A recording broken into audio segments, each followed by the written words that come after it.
నా పేరు మహాలక్ష్మి అండి. రామచంద్రపురం నుంచి అమలాపురం వస్తున్నాను. అమలాపురం వచ్చే దాంట్లో యానం నుంచి యానం బస్ స్టాండ్లో అమలాపురం బస్సు ఎక్కాను. అమలాపురం బస్సులో చాలా రష్గా ఉంది. రష్గా ఉండడం వల్ల నేను చూడలేదు, లాస్ట్కి వెళ్ళిపోయాను. లాస్ట్కి వెళ్ళిన తర్వాత అప్పుడు బ్యాగ్ చెక్ చేసుకుంటే బ్యాగ్ లేదని, మొత్తం గోల్డ్ అంతా అందులోనే ఉంది. మొత్తం నక్లీసు, హారం, చెవిలి మొత్తం 10 కాసుల దాకా ఉంటుంది. కొన్ని యానం బస్ స్టాండ్లో చూడలేదండి. మొత్తం మరి ఎక్కడ మిస్ అయిందో అనేది నాకు అర్థం కావట్లేదు. అది కానీ బస్సు ఎక్కే వరకు అది హ్యాండ్ బ్యాగ్ నాకు వెయిట్గానే ఉంది.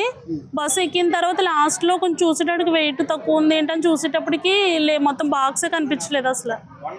మొత్తం నక్లీసు, హారం, 2 గాజులు, మ్యాటీలు, ఉంగరం, చెవిలి మొత్తం ఉన్నాయండి.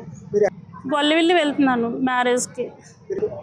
ఎంత దూరం అంటే కొమరగిరి వచ్చిన తర్వాత చూసాను యానం బస్ స్టాండ్ నుంచి. రామచంద్రపురం నుంచి యానం వచ్చాండి. యానం బస్సు ఉన్నాయంటే ఉందండి. అప్పుడు వెయిట్ నాకు హ్యాండ్ బ్యాగ్ తెలుస్తుంది కదా. మామూలు ఇంకో బ్యాగ్ ఉందండి. ఆ బ్యాగ్లో ఏం పెట్టలేదు నేను, ఓన్లీ లగేజ్ తప్ప బ్యాగ్ అటువంటి ఏమీ లేవు అందులో. బ్లూ కలర్ హ్యాండ్ బ్యాగ్లోనే పెట్టి ఉన్నారు, కూర్చున్నారు సార్.